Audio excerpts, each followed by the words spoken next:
is a special day for every Nigerian, both home and abroad. So we say thank you for staying with us and watching us on this very, very unique and special day.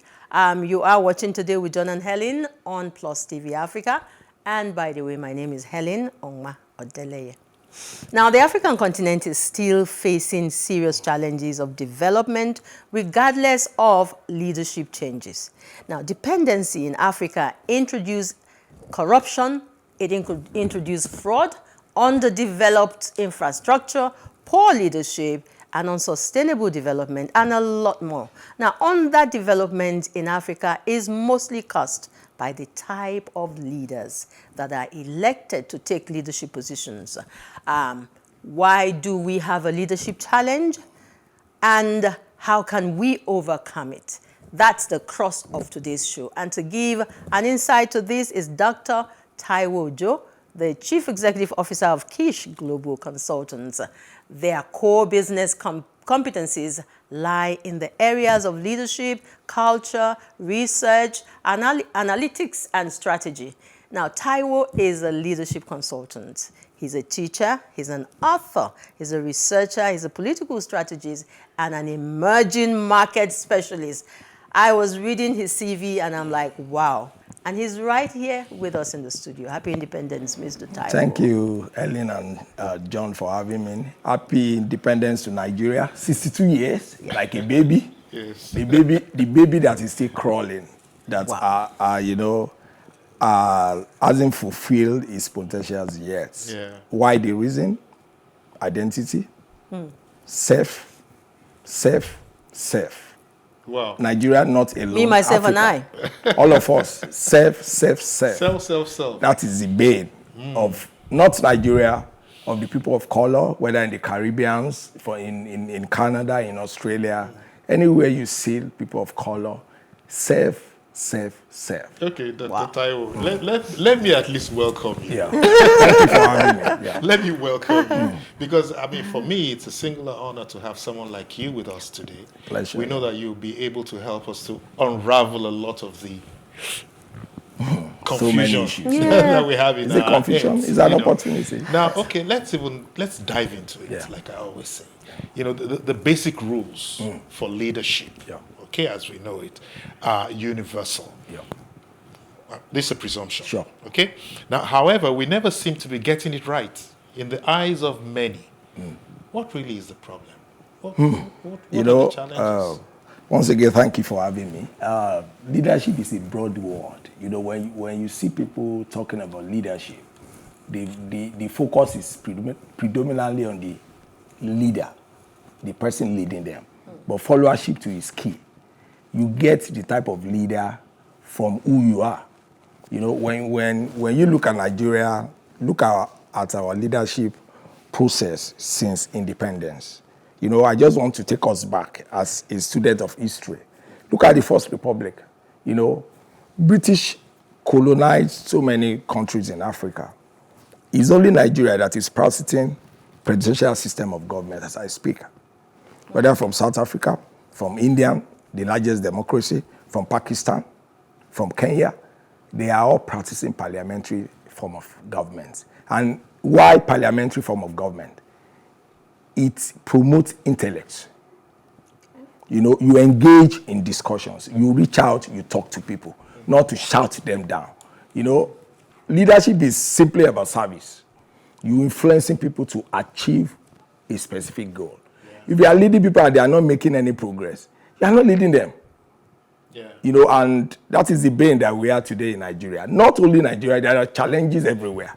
When you look at countries across now, you notice that there's a trait that is common to all of them. They are all selecting women as their leaders. You know the reason? Because women make things happen. They get things done. But because in Africa, because of our culture, you know, the masculine culture, yes, that, you know, women must be put somewhere, maybe because of religious beliefs or ignorance or so many things. Okay, we'll get to the issue of women. Yeah. Yeah. So, I know it's tough. I want us to treat that. Yes, I know it's tough, you know. So, leadership is broad, but the basic reason why you are given an opportunity to lead is to serve. Okay. So, All right. That is what you think Is the serve. is the Service is not for you. You need to be other-centric okay. Okay. for the collective good of the people. So that's Not the for you. that's Not the for main yourself. challenge. That's the main area. challenge that we have That's now. the main challenge that we Yeah. have. So we'll use that as So the as a- parliamentary system provides an opportunity for that to grow, because you engage when you are selected as an MP from your constituency. They call it MP, but Yeah. in Nigeria we call it House of Rep member. They are closer to the people than the senators, because most senators are detached. They don't know what happened. It's too big. Okay. But the rep, they are closer to the people. So the rep, some of them will be ministers. So you are not getting people from everywhere. It's your people, it's your cabinet, it's your team. So all of you have owned responsibility to win or to fail. Okay. So that is the advantage of having a parliamentary system of government. All right. So following that quickly, as Nigerians, we are simply being sentimental. Or can I say, are we simply being sentimental Emotions. in our judgment of good leadership? I mean, when we try to define what it is, and we're saying our issues are mainly. You know, you just brought the word sentiment. Sentiment is emotions. You know, there's something they call trust factor. We always bring sentiments as human beings, because human beings are driven by emotions. Yeah. But from our own perspective as Africans, as Nigerians, we are being driven by our religious or ethnic belief, which you can't eradicate. Even if you go to Switzerland today, the country that is solely driven by trust. You know, I was privileged to be there last year for a conference in Geneva. They have different cantons, they are like Nigeria, but they rotate and everybody is fine. The structure is intact. Our structure is a problem. It's centralized, like a military system, dictating order. Look at, for example, look at the Southwest, look at the Southeast, look at the Northern region. Look at the pace of their development for 6 years. And look at the pace of their development from 66 to date. They've not moved anywhere. Because we are not ready to face the reality. We are not ready to say the truth to ourselves. Doctor, you see, what you've simply done is to agree that we are ruled by sentiment. It's based on emotion. Okay, we are ruled by sentiments. Yeah. Now, in a country such as ours, Yeah. with diverse cultures, ethnic So many, yeah. groups, Big, whatever, geographic, you know, and we're swayed by all of these sentiments. How can we choose the cap that fits? The cap that fits. You know, the first question I want to put out, politicians, you know, we always look at politicians, you know. In politics, we have several typologies. Politicians is one of those 8 typologies. You have the media, you shape, you have those lawyers, you have the defenders, you have the human rights, you know, they're defenders. You have the godfather that puts money to sponsor a candidate. Okay. Because you only have access to leadership through sponsorship. You want to contest for a leader. So our focus basically is on the politician. Politician is just one of the 8 typologies of politics. But politician makes those things happen. Because policies, they shape policies to implement. So, for example, we are looking at the ASU strike. I teach part-time in Unilag Business School. And I'm not happy, you know, because I look at the way they've treated our lecturers for years. It's not only welfare. They research the environment, the condition. They don't do conference. They don't write books. And most often, I ponder, you know, people will say there are, you know, so many things. It's a system that started in the 80s. Also, I've been on this journey for over 40 years. Yeah. Using the same style. But you are using the same style, you get the same results? No. Okay. So what do? You need flexibility. The universities need autonomy. You need to generate your fund. Run it like a business. Okay. Universities in America, in the UK, in the Western world, they are expensive. So there are things for people to take student loan, to take grants, to go there. It's primary, secondary that are basically free. So in choosing the leader that this cap fits, that would be able to take care of ASU issues, education, and all the other areas, where, so how do we choose that leader? You know, the first thing we have to look at I don't want to talk about, because what we practice in Africa, especially in Nigeria, is electocracy. We just do election every 4-8 years. It does not solve anybody's problem. It gives us hope, and your hope is dashed. Because the basic foundation, you have not done it. Okay. Do you need a leader that is visionary? Okay. What is our dream as a people? What are we going to achieve in the next 10, 20 years? Being a strategic people. These are those things we want to do. How can a zone help another zone? Don't look at a zone as a parasite. Because the essence of our living is collectivity. True. Collective good of all. That is the essence of leadership. For you to be in position to serve for the benefit of all. Everyone. Sometimes at your own detriment as their leader. Thank you. All right. Whether we'll be able to find such a person is another. Now, do you sometimes get a feeling that we may be too large, you know, as a unit to be led by just one set, you know, of people?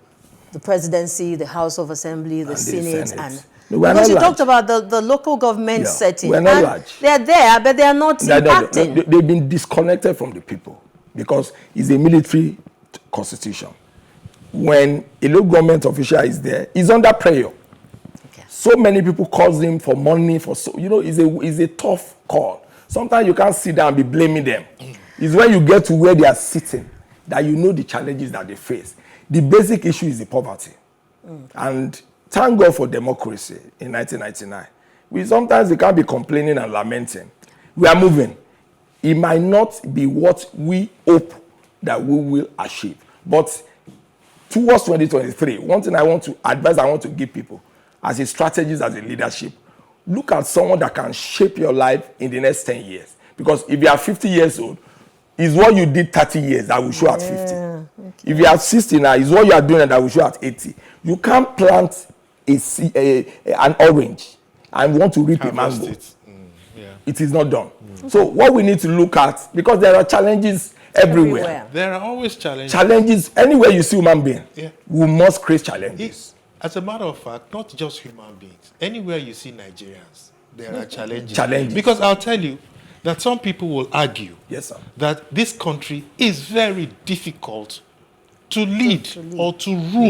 Nigeria is very complex. And you see, it leads me to the next question. Yes, sir. Which is, you see, the person we have to have at the helm of affairs has to be a very strong, assertive leader. You know, there's always an element of power, you know, displayed in leadership. Someone like a mad person. Gets it done. Is leadership by might or by power?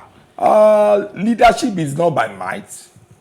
Leadership is not by power. During the Hitler days, it could be by might. During the Winston Churchill, you know, you could dictate like our friend Putin is doing. But you don't get anything done by coercing and forcing people. Oh, you need iron fist. We call it hard power. What we need in Nigeria is to get someone that has smart power. Smart power is a combination of hard and soft. You use hard and you also appeal to them. Demonstrating a sense of empathy. Because empathy and the love is our problem. You know, I was talking to some of my students sometimes back. In February 23rd, when the Russian war started, I said, I miss Angela Merkel. You know, the German chancellor, the Iron Lady. If Angela Merkel is still the chancellor of Germany, Putin wouldn't have gone for war. Because it's ego. Human beings, especially men, we are driven by ego. The ASU issue is about ego. Nobody wants to shift ground. And when you don't shift ground, you destroy those things that you have built. So, you can't eradicate challenges. But what I just want to inform Nigeria, especially today that we are doing 62th anniversary, we must not give up. We must not lose hope. Give up. You must never give up. We are going somewhere. We just need someone that is visionary, that can cast that vision. All of us, let us come together. Where are we going to be in the next 20 years? Where are we going to be in the next 30 years? That's right. How do we get there? That's right. And we must move from the talking, because we do a lot of talking here. We don't do.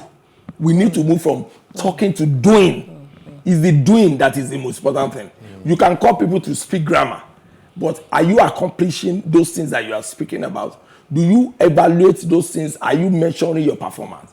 So like you said, Nigeria is not big. India is over 1 billion people. India is doing well. They have their own challenges. What we just need to do, as you said, is to relearn, rethink, recalibrate, reset, and reposition. COVID came in to reset, but we have refused to accept. Okay. All right. You see, while you were talking, it's so many things you said. We need to unite. We need a leader who would, you know what the various groups of people need, and sometimes at his own displeasure and the sacrifice. And, you know, at different times, people are saying, please, let's go our different ways. No. Some people are saying, well, we can still continue to stay together. Yeah. I remember the Minister of Information and Culture said, when a lot of people were asking, what are we celebrating? Every year is the same thing. The church service, the Jumat service, the parade, presidents, and where has this taken us? Is this what we need? And so people are talking of, let's come together. So please give us 5 basic traits and qualities of a good leader as we look forward to 2023. Thank you, Welly, for that brilliant question. You know, one of my teacher, Peter Norhouse, you know, in his leadership book, you know, the title is Leadership Theory. Any student of leadership in the Anglo culture, UK, US, Canada, Australia, New Zealand, and South Africa will understand. You know, he gave us, there are so many traits of leadership, but he gave us 5 basic that you need. The first one that you need to have a self-confident leader. You know, sometimes in your insecurity and vulnerability, you are flesh. You will make mistakes. You know, if I take us back to the Holy Book, I'm a faith person. You know, when I started, I spoke about the word self. Self, destructive self. The only 2 people that use that word in the Holy Bible, if you go to Quran too, you see there, the only 2 people that use that word is Lucifer, when he said, I, 5 times. If you come to the New Testament too, in Matthew, there was a man called the rich fool. He's rich, but he's a fool. When you focus on yourself, you can't do anything. So the first trait is self-confidence. You need to be self-confident, believe in yourself before you tell other people to believe in you. Okay, so number 2? Number 2, you need to be determined. You know, some people call it zeal, some people call it determination. You need to be determined. You need to be determined. Number 3? The third one, which is very, you might not, you know, some people make mention of it, some say they have it, but you can't say you have it. It's the people that you deal with that will tell people that you have it. We call it integrity. But if I now break it down, you know, integrity is one of those trust factors. How do people see you?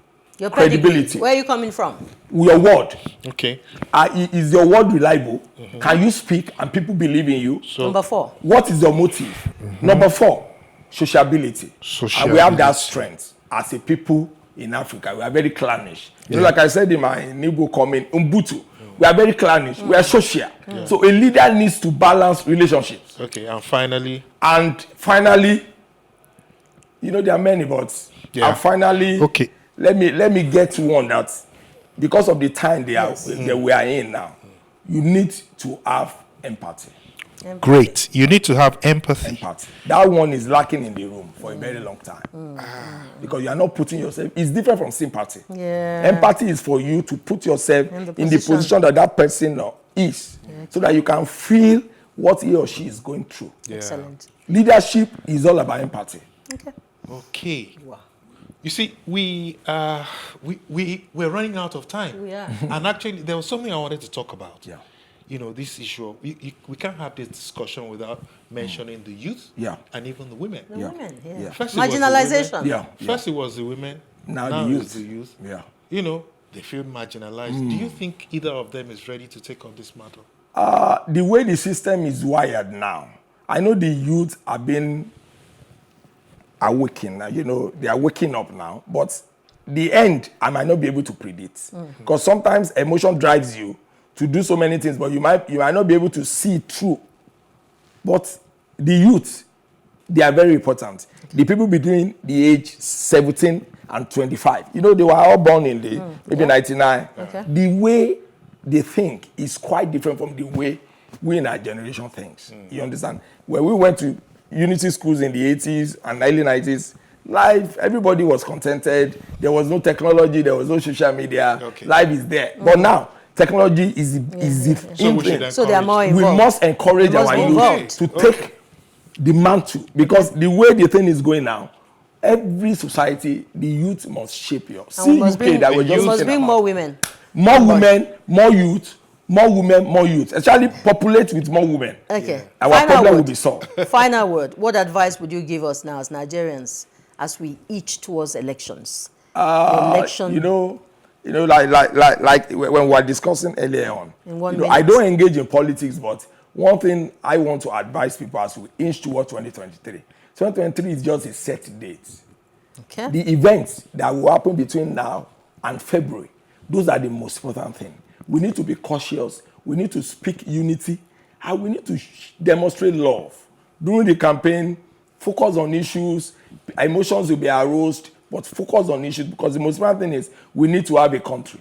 We need to have a country. No matter where you are in the world, your home, you are third class, fourth class, fifth class citizen. Okay. I don't know where you belong, but you come from somewhere. Wow. Your identity is very key. Wow. So we must come in, fix our problem collectively, and make it better for all of us. Dr. Taiwo, honestly, it's felt like just 5 minutes. And do you know that we've run out of time? Thanks for the invitation. You know, really, I want to thank you for your time. You know, we look forward to having you again. Yeah. Because yes, talking about the challenges and the solutions towards Nigeria is not. No, I don't like to focus on challenge. I don't want to focus on challenges. Yes. I want to focus on the opportunities. Solutions and the opportunities. Because when you focus on challenges, you don't move. Okay. So thank you once again for being here. And happy independence. Same to you. Okay. Happy independence, Nigeria. So we'll take a quick break, yeah?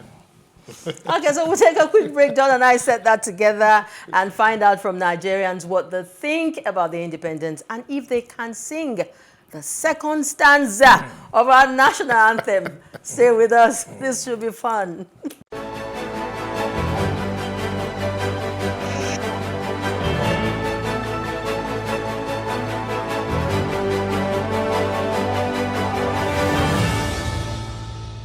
O God of creation, O God of creation, direct our noble cause, guide our leaders right, help our youth that truth to know, in love and honesty to grow and live in just and true, and so on and so forth. O God of creation, direct our noble paths, guide our leaders right, help our youths the truth to know, in all circumstances to grow and lead in just and truth, great lofty heights attained, to build a nation where peace and justice shall reign.